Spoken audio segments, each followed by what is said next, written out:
Anytime that you guys hear me refer to hip flexion, what that motion is just this bringing your knees up, right? So this is your hip, obviously, right here, and that is flexion right there. The opposite of that would be extension.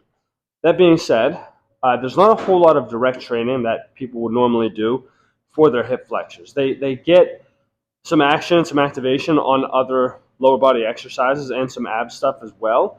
But it is something that we should definitely put a little effort into strengthening, especially for athletes, for sprinting, and for just changing directions. These become very important muscle groups to get some training on.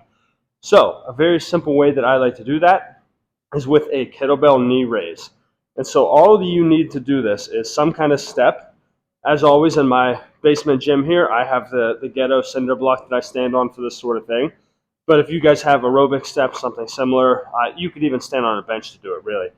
But standing on our elevated surface, and then I have a kettlebell on the floor next to me here. And what I'm going to do is I'm going to hook my toes into that kettlebell and kind of lift up with it, just so that I can hold that in place right there. And then all we're going to do, guys, is bring the knee up to the chest, and then lower it back down. Up to the chest, lower back down. Your program should emphasize the tempo that you're supposed to do that at. I would suspect that normally, especially for me, I'm going to have you holding 2 or 3 seconds at the top.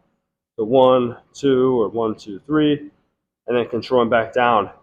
But it's a very one-dimensional movement. There's not a whole lot that goes into this. It's just a matter of making sure that you're feeling this muscle right here squeezing each time you raise that weight up. If the kettlebell is hurting your foot, I don't think it will. But if it does, you can obviously put like a towel or something, some kind of padding in here to pad your foot a little bit. But you're not going to be doing this with any kind of crazy heavy weight more than likely. This is a 15-pound kettlebell. Honestly, it's a good bit of activation I'm feeling just from that weight. So simple as that, guys. Obviously, do both sides. Hit the left as well as the right. But that is a kettlebell knee raise for your hip flexors.